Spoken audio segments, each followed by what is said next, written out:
Lai jums ir žēlastība un miers no Dieva mūsu Tēva un Kunga Jēzus Kristus.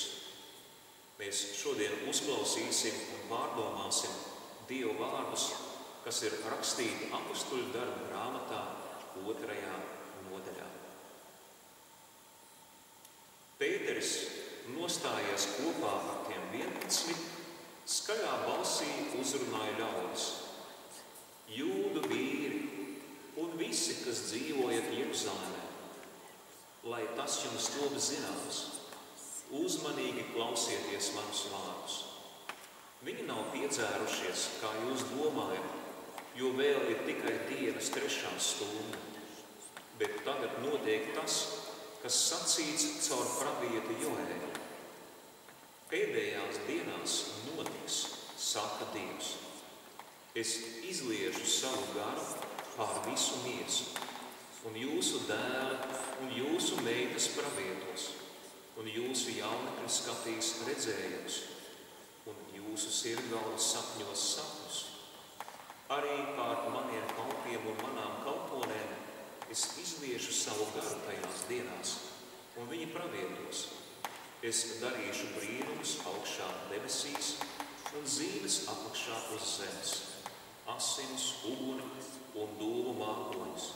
Saule pārvērtīsies tumsā un mēnesis asinīs, pirms nāks Kunga lielā un spožā diena. Un tad ik viens, kas piesaugs Kunga vārdu, tiks izglābts. Āmen. Lūksimies Dievu.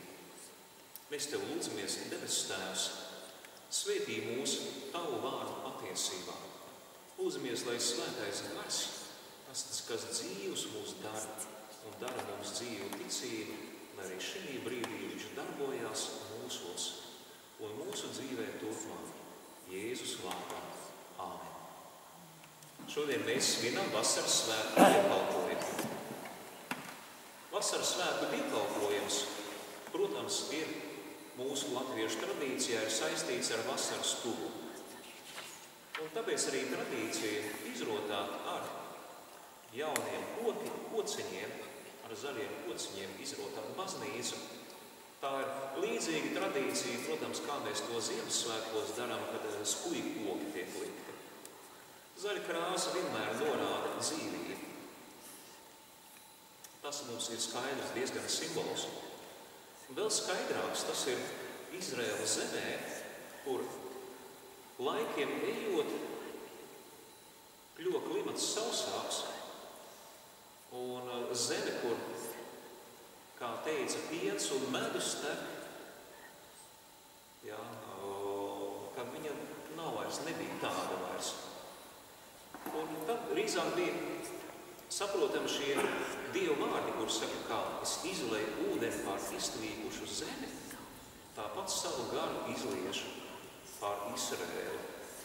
Tātad sausuma periodi bija ļoti lieli un ļoti postoši. Un agrīnais un vēlīnais lietus, jeb tādi periodi, kas salaistīja zemi Izrēlā, bija ļoti nozīmīgi ražai. Un lūk, vasaras svētki, viņi tika svinēti tad, kad bija iztaisīta, ja nemaldos, miežu graudu pļauja. Pirmie ražas svētki tie faktiski bija. Bet tas tomēr vēl nebija viss. Šī dienā tika arī svinēta Mūzes bauslības došana. Kad Jēzus bija salīdzinājis, kad viņš bija templī, viņš teica tādā veidā, kas tur manus vārdus, kā rakstos sacīts, no viņiem iesām plūdīs dzīvās ūdens straumes. Un viņš sludināja par svēto garu tādā laikā. Un tā bija Mūzes bauslības došanas diena. Un tur bija ļoti interesants rituāls, ko darīja priesteri. Viņa izlēja ūdeni templī ārā, viņam vajadzēja pa tādām redītēm tecēt ārā. Un viņa burtiskā veidā gaidīja, kad piepildīsies diena, kad no tempļa izlīs ārā ūdens straumes un kļūst par dziļu upti. Un tad viņi uzskatīja, ka tā tā būs diena, kad pestītājs nāks. Pasaules glābējs. Viņi nesaprata šo līdzību, ko Dievs tas kungs teica. Dievs tas kungs runāja par svēto garu, kurš nāks pasaulē un kļūs par dzīvu nesošu garu visiem, kas dzird evaņģēliju vēsti. Un kā tieši visi, kas ar svēto garu piepildīti, viņi arī kļūst dzīvi. Tikai nevis vienkārši dzīvi, bet mūžīgi dzīvi. Un lūk, svētā gara izliešanās diena, kas sakrīt ar dažas svētkiem, ar viņu noslēgumu. Un arī jūdi arī svinēja šo dienu kā svētus templī. Tad šī dienā notika svētā gara izliešana pār mācekļiem, un tur notika brīnums kāds. Vispirms tas bija liels troksnis, it kā vējš pūstu, tātad sajūtas. Tad bija uguns liesmas, it kā nolaistos no debesīm uz katru no klātesošajiem. Un piepeši sāka runāt svešās valodās. Un piepildījās, kā Pēters saka, pravieša Joela rakstītais, ko pirms daudziem gadu simtiem Dievs viņam bija līdzis sludināt. Ka laiku beigās pienāks dienas, kad Dievs izlies pār savu draudzi, savu garu. Un tātad šī pravietojumā vispirms tika pravietots par to, kā piepildīsies Dieva apsolījums, ko viņš bija devis caur pravieti Ececkielu.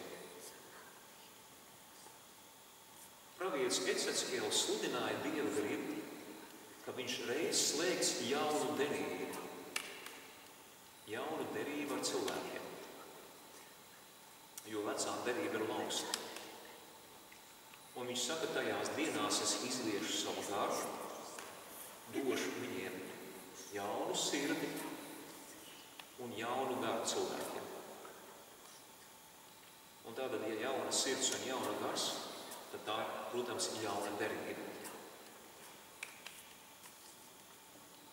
Un lūk, pravietis Joels vēl tālāk par to pašu sludināja.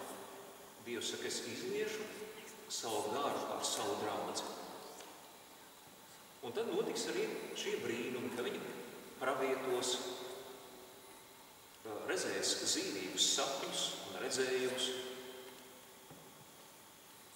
Un tālāk viņš pāriet jau uz pasaules galu, sacīdams, ka pirms pasaules galu būs arī briesmīgas zīmes pie debesīm un virs zemes. Un tad visiem vajadzēs piesaukt tā kunga vārdu. Un tagad lūk šis skaidrojums, ko apostols Pēters tālāk saka. Viņš atgādina, ka šī lūga nav nekāda piedzeršanās, ka viņa dažādās svešādās valodās runā. Bet viņš saka, tas notiek, ko pravietis sludināja. Un ka šie cilvēki pravieto. Kā mēs zinām, ka viņi pravieto, bet nevis ir piedzērušies? Tāpēc, ka bija dažādi klausītāji. Vieniem no viņiem tā likās kā sveša nesaprotama valoda. Arī tad, kad jūs sastopaties no citām valstīm ar nedzirdīgiem, sākumā jūs nesaprotat, ko viņi saka. Jāiemācās kaut kādu pamatu žesti, lai redzētu, ko viņi ar domā, pamatu vārdus. Iet, apsēsties, paēst un tā tālāk. Un tad jūs pamazām iepazīsties ar šo valodu. Un redziet, ar žestiem ir nedaudz vienkāršāk. Viņi mēģina attēlot to darbību kaut kādā veidā.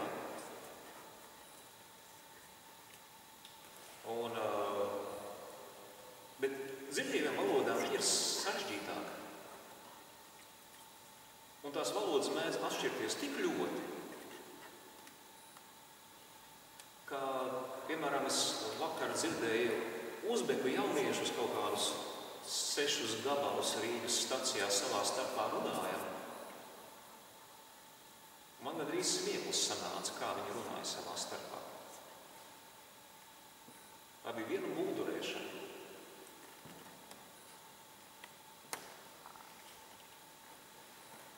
Es pat nevaru nodot, kā viņi to darīja, jo tas ir neiespējami attēlot. Jā. Bet nevis vienkārši saprat, ka viņi svešvalodu runā, bet man liekas, ka viņi runā kaut kādā muļķīgā bērnu valodā.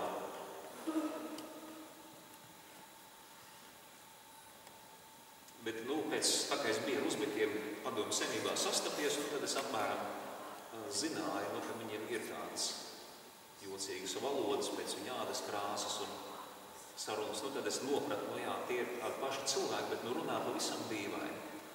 Un lūk, izraēlieši dzirdēdam šīs dažādās valodas, viena daļa no viņiem teicies, ka tie visi ir sadzērušies, un viņi kaut ko mūld. Viņi ir piedzērušies. Un Pēteris asi iebilda un teica, nekā nebija viss. Vēl viena bodas nav vaļā, ir tikai 3. dienas stunda. Pirmā dienas stunda bija starp 6 un 7. No 7 līdz 8 ir 2. stunda, no 8 līdz 9 ir 3. Tātad vīra tirdzniecība viņiem vēl nenotika, tātad viņi nevarēja piecerties tā masveidīgi. Otrs, viņi bija templī. Arī netālu no tempļa viņi bija pulcējās savā vietā. Tad šeit ir jautājums par to, kā viņi varēja piecerties. Viņi nevarēja piecerties. Tas nav iespējams. Bet šeit notiek tās, ko pravietis saka. Ir izliets Dieva gars, un viņi pravieto. Citi savukārt saprata viņus runājam. Tāpēc, ka viņi bija izcēlušies, vai arī bija jūdi, bet viņi bija piedzimuši savā bērnībā svešās zemēs. Un lai tā nebija viņu dzimtā valoda, bet viņi ļoti labi mācīja viņām runāt un saprata. Un tur vairāk kā 10 valodas dažādas ir nosauktas. Tad mēs dzirdam, viņus runājam gan savās dzimtajās valodās, gan arī tie, kas jūdi apmetušies ir citās zemēs, dzirdam viņus vietējās valodās runājam. Un ko viņi saka? Mēs dzirdam, ka viņi Dieva darbus slavē šie cilvēki. Tātad viņi nodarbojās ar pravietošanu. Viņi stāstīja gluži kā pravieši Dieva darbus.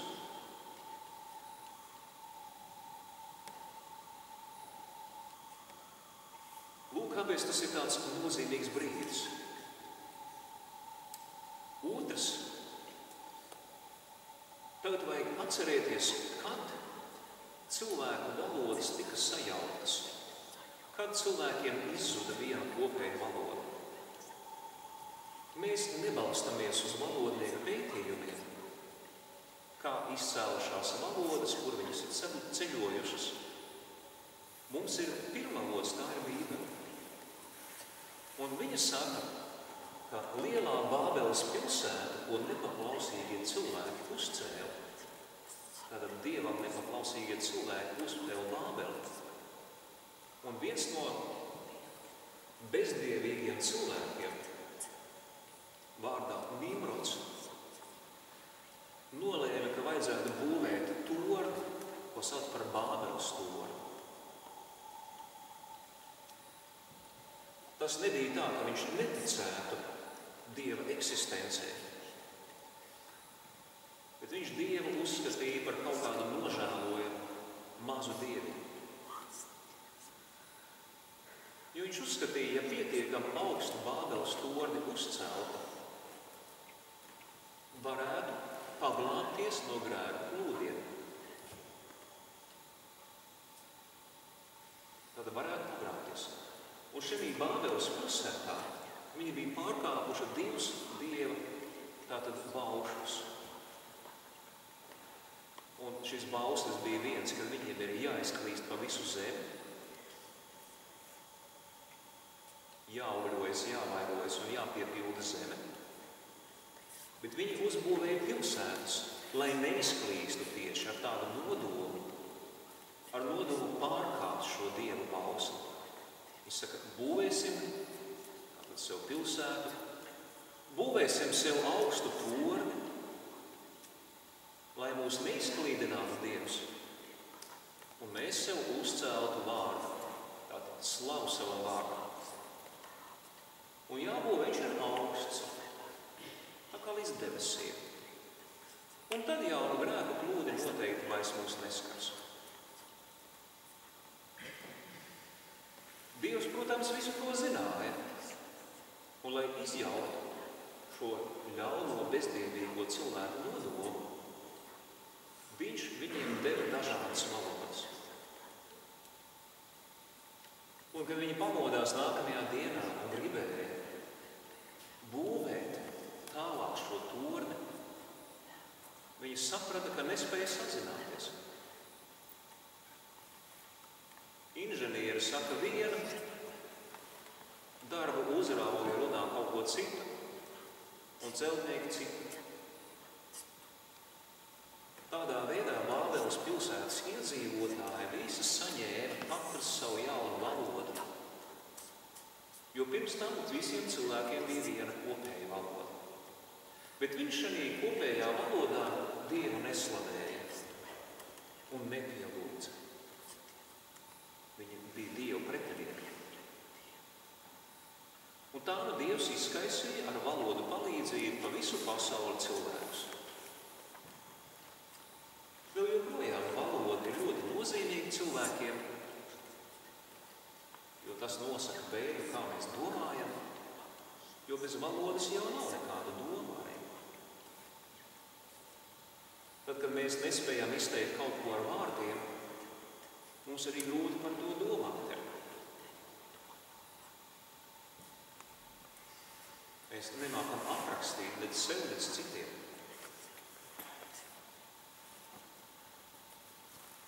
Un tālūk, kultūra bieži vien ir valodas noteikta. Protams, ne tikai valodas, bet valodai ir ļoti liela nozīme. Un tā mums arī ir viens no elementiem, kas mūs šķir. Lielākas tautas grib uzspiest savu valodu, mazākas tautas grib saglabāt savu valodu. Un šī sašķelšanās cilvēku starpā vēl joprojām turpinās. Šeit notiek viens brīnišķīgs brīnums.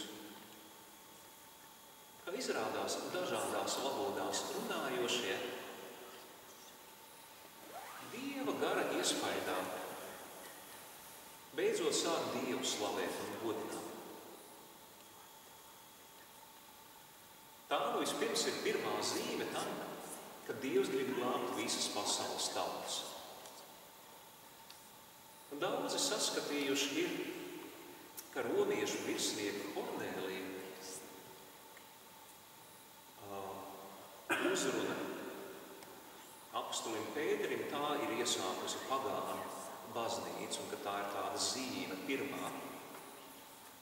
Dievs Pēterim parādīja sapni, kur nolaida it kā no debesīm palagu, kur bija salikti dažādi dzīvnieki, saskaņā ar jūdu reliģiju, tīri vai netīri.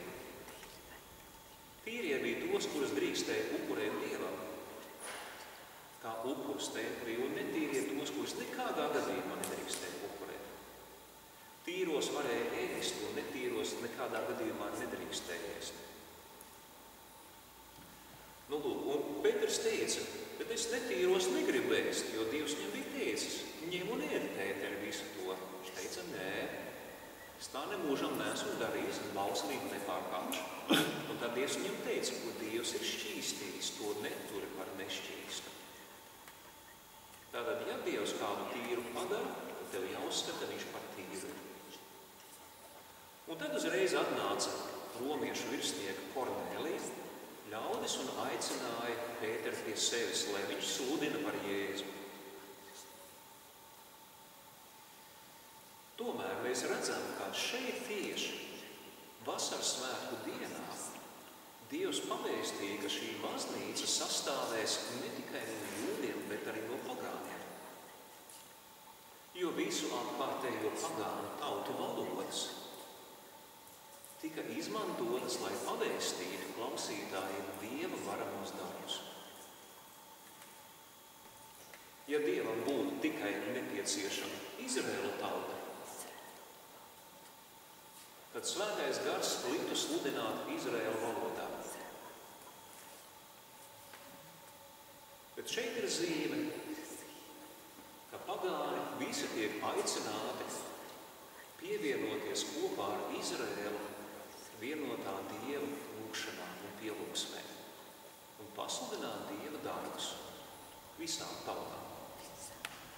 Tātad arī tas vasaras svētku dienā parādās, ka vienotība vairs nenotiek starp tautām uz valodas rēķina, kā to impērijas mēģina izveidot vienu valsti, uzspiest vienu valsts valodu, un jo mēs esam lielāki, jo mums lielākas tiesības ir, tā ir mākslīga vienotība.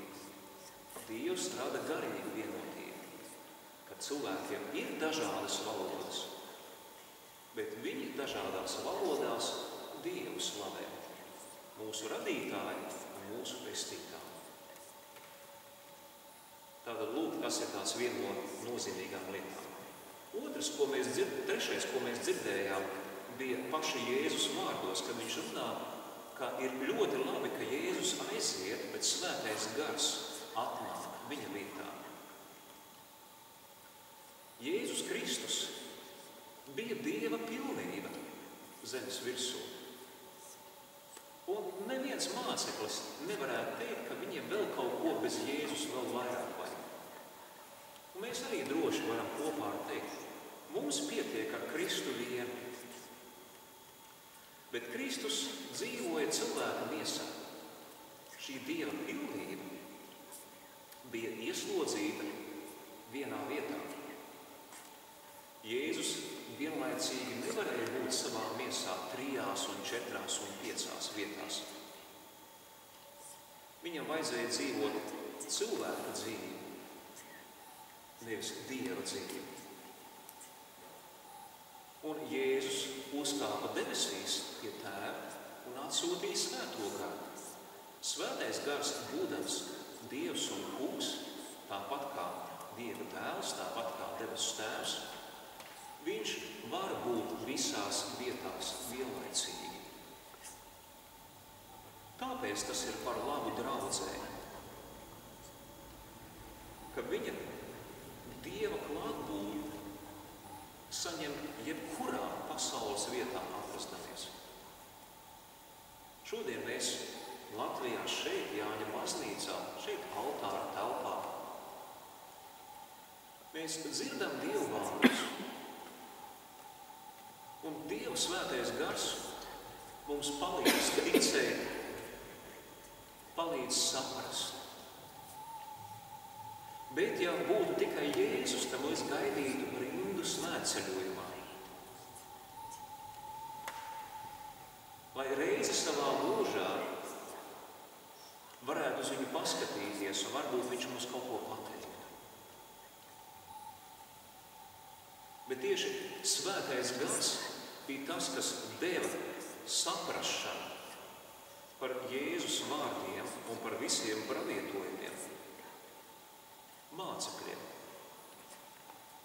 Jēzus teica saviem mācekļiem, saņemiet Svēto garu augšām celšanās dienā, un viņi saņēma. Un tas sakrīt ar to brīdi, kad ir rakstīts Lūkas evaņģēlijā, Jēzus viņiem atderēja saprašanu uz rakstiem. Pirms viņi saņēma Svēto garu, viņi nesaprata Bībeli.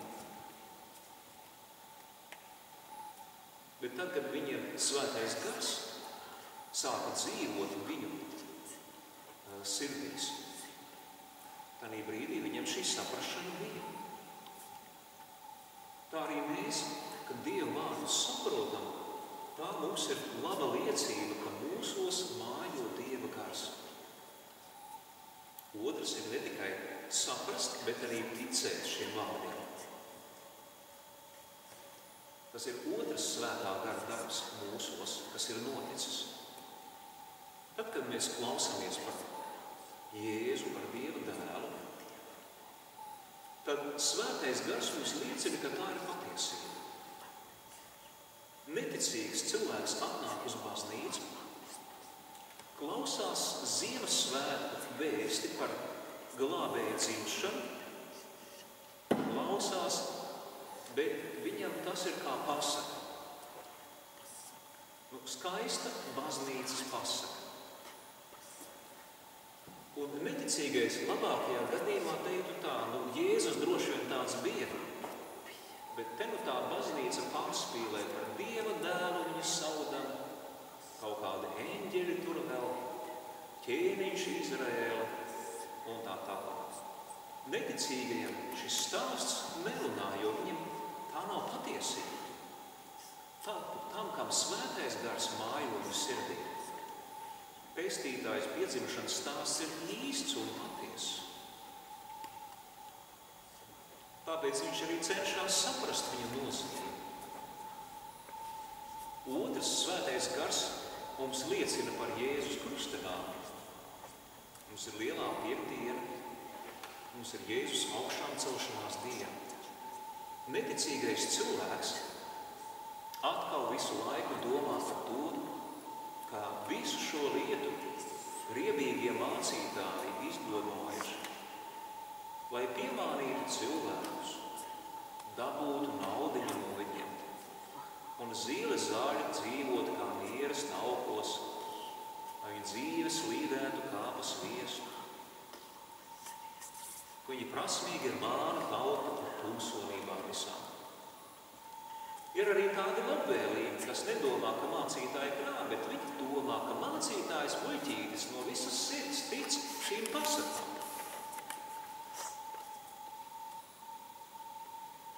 Viņi tic, ka es ticu, bet domā, ka tās vienalga ir pasakas. Viņi abrīno mūsu godīgo ticību, bet viņi saka, bet tam tikai bērni tic.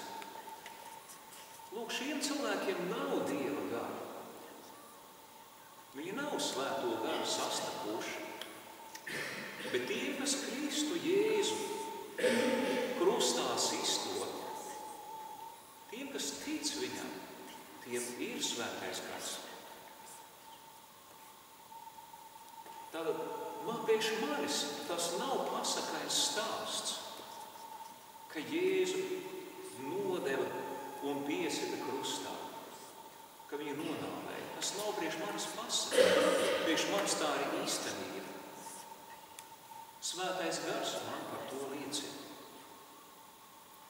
Kad mācītājs sludina un saka, ka tur mani grēki ir visi piesisti līdz ar Kristu. Tā nav priekš manis pasaka. Un es domāju, ka daudziem no jums, un droši vien visiem, tā nav pasaka, bet ka tā ir īstenība. To svētais gars dodas ticību šādu. Jo bez svētā gara palīdzības tik nozīmīgā debesu lietām cilvēks pats nespēja ticēt. Un šeit es domāju ticēt, ka tas tā arī ir. Ir starpība par ticību, kurā nav svētais gars. Ticība, kurai nav svētais gars, ir tāda. Kristīgā baznīca tic, ka Jēzus miris par viņu grēkiem. Tā nav svētā gara iedvestā ticība. Svētā gara iedvestā ticība ir tāda. Es ticu, ka Jēzus Kristus par mani grēcinieku ir nomiris. Tad es nedomāju, ka kāds tic, es domāju, ka es ticu. Tad svētais gars padara Kristu un viņa nāvi ļoti personīgi.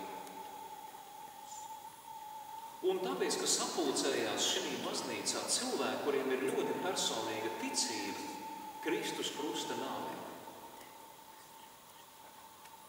tad mums arī ir šī draudze kopīgā ticība. Tā mūs visus vieno, jo tā ir svētā gara iedvesta ticība. Šī ticība, protams, pati no sevis nerodās, jo tā nebūs, kad es piepešu. Sēžu mājās un izdomāju, cik es esmu slikts cilvēks. Cik es ļaunu esmu visiem sadarījis. Ko tik neesmu darījis, tā ka neviens neredz. Man šāda te atziņa par saviem grēkiem nepalīdzēs Jēzum ticēt un grēku piedošanai. Taisni otrādi, man iedzīs viņa vēl vairāk kapā iekšā. Sapratīšu, ka man ir jālabojās, bet mēs labi zinām, kā ar to gribēšanu laboties ir. Daudzi grib laboties, retais, kad labojās. Bet viņš jau arī labojās tikai tik tālu, cik pats uzskata par vajadzīgu. Neviens nekad nelabojās tik daudz, cik cilvēki gribētu, lai viņš labotos. Un neviens nelabojās tik tālu, cik gribētu, lai Dievs saka, kā vajadzētu laboties. Un vēl mēs nekādīgi nedomājam, ka tad, kad esam grēkus izdarījuši, ir par vēlu laboties. Ja es esmu 100 cilvēkus noslapkavojis, mans lēmums pārtrauc slepkavošanas neatbrīvo mani no soda un no mūža ieslodzījuma. Vienkārši ir jau par vēlu. Tā arī grēciniekam, kurš ir izdarījis grēku, ir par vēlu jau laboties. Ādamam, kad viņš nožēloja to, kad ir šo augli ēdis, ēdenes dārzā, jau par vēlu bija nožēlot. Viss ļaunais jau bija noticis. Viņš varēja pavadīt visus savus 900 gadus, savas dzīves, mierīgi varēja pavadīt grēku nožēlā. Labuma tā nekāda. Viss jau par vēlu. Redziet, tāpēc svētais gars ir vienīgais, kas mūs pārliecina par grēku piedošanu. Kad mēs redzam Jēzu, tad mēs ticam, ka viņa dēļ mūsu grēki piedoti. Tas iesākās ar kāda sludinātāja darbu, kādu, kas mums liecina un izstāsta. Un saka, vai tu Jēzu pazīsti? Es saku, nē, nezinu, kas tas tāds ir. Es tev izstāstīšu. Jā, tas iesākās ar vēsti par Jēzu, par viņa dzīvi, par Dievu. Un noslēdzās, protams, ar stāstu par Kristus krustu un par grēku piedošanu. Tātad, ja tu tici Jēzum, šādam Jēzum, kas par tevi krustās, tad zini, tā ir liecība, ka tavā sirdī dzīvo Dieva svētais gars. Un viņš jau to ticību ir devis. Un trešais, kas ir arī laba liecība par to, ir svētā gara augļi kristieša dzīvē. Jā, jo svētais gars ir nācis pasaulē atgriezt grēciniekus pie Dieva. Grēku piedošanu pasludināt šiem cilvēkiem, tātad mums, bet viņu ir savs arī pa svēto garu. Un viņa uzdevums ir atgādināt Jēzus vārdus. Un man ļoti labi sasaistās manā atmiņā un prātā Jēzus sacītais. Cilvēkiem, kuri bija sākuši viņam ticēt, tātad bija sākuši jaunie kristieši. Viņš sacīja, ka jūs atzīsiet patiesību, un patiesība jūs darīs brīvus. Viņa teica, bet mēs taču neesam kaut kādi nolādēti cilvēki. Mēs taču esam Ābrahāma pēcnācēji. Mēs neesam nekādi vergi nevienam, mēs esam brīvi cilvēki. Dievs ir tikai mūsu kungs. Un tad Jēzus viņiem norādīja un teica, nē, jūsu kungs ir grēks. Jūsu kungs ir grēks. Tad viņš saka, ja Dieva dēls jūs atbrīvos, tad jūs patiešām būsiet brīvi. Un lūk, svētais gars turpina runāt tos pašus Jēzus vārdus un atbrīvot cilvēkus no grēcīgām tieksmēm. Viņu domas vērzdam uz augšu, cilvēks agri vai vēlu sakaunās no saviem grēkiem, viņu noriebjās, un tas, kas bija mīļš agrāk, viņš sāk brīnīties un kāpās kāmā, tas varēja patikt. Viņam pat vairs negribās atcerēties, ko viņš ir ļaunu darījis. Viņš atcerās, kā es toreiz tevi aizbildināju, kāpēc es tā varu darīt. Un viņš vairs nevar to izdarīt. Viņam riebīgi ir atcerēties tās atmiņas, kāds es biju toreiz. Kāds viens teica, es nemaz nesaprotu, vai es toreiz biju kristietis vai nē. Es taču nesapratu, ka es grēkoju. To svētais gars panāk, ka viņš grib mūs svētus darīt. Lai mūs darītu svētus, mūs ir nemitīgi jāvada un jāmāca. Jāvada tur, kur mēs varam krietnus darbus darīt. Jāvada tur, kur mūsu domas saistīsies pie pareizām lietām. Un, protams, norāda arī tur, kur nepieciešams ir, lai mūs atgrieztu. Un tā svētais gars darbojās, nākdams sākumā ar grēku atziņu, tad viņš pasludina Jēzu un tālāk viņš audzina un māca dzīvot mūsu dievībā, gaidot Jēzu Kristu atnākumu. Svētais gars ir svēts tāpat kā tēvs un tāpat kā dēls. Svētais gars aktīvi darbojās baznīcā, jo Dievs, Tēvs un Dēls šī brīdī mūsu vidū darbojās caur svēto garu. Dieva Dēls tieši nedarbojās tā, kā viņš to darīja zemes virsū.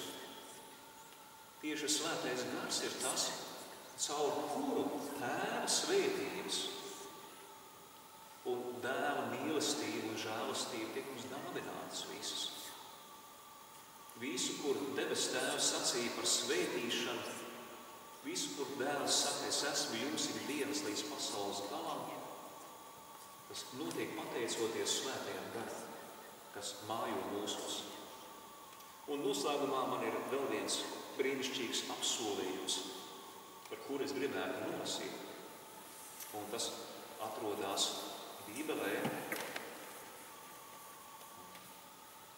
vēstulē Romiešiem 8. nodaļā. Un tur tātad rakstīts ir vārdi šādi. Ja jūsos mājo tā gars, kas Kristu augšām cēlis no mirušajiem, tad viņš, kas Kristu augšām cēlis no mirušajiem, arī jūsu mirstīgās miesas darīs dzīves caur savu garu, kas jūsos iemājojas. Svētais gars laiku beigās cels augšā visus mirušos. Vienus ticīgos uz Jēzu, lai iemantotu viņu Tēva valstību. Tos ticīgos uz Jēzu, kas dzīvi palikuši, svētais gars pārvērtīs viņu miesas.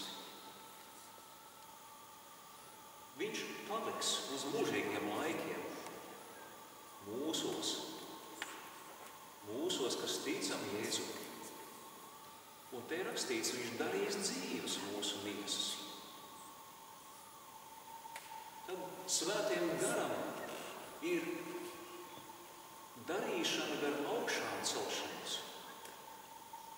Nevelti ticības apliecībā, kas ir Mīkais pilsētā ticības apliecība pieņemta 325. gadā, svētais gars tiek nosaukts par dzīvu darītāju garu. Kāpēc? Tāpēc, ka viņš mirušos darīs dzīvus. Bet vienā ziņā viņš mūs jau ir darījis dzīvus. Mēs reiz neticībā bijām garīgi miruši. Viņš mums atklāja mūsu grēku un atklāja mūsu pestītāju un pārliecināja, ka mums vajag piesaukt Jēzus vārdu un lūgt grēku piedošanu. Tādā veidā viņš mūs par garīgu dzīvi ir darījis.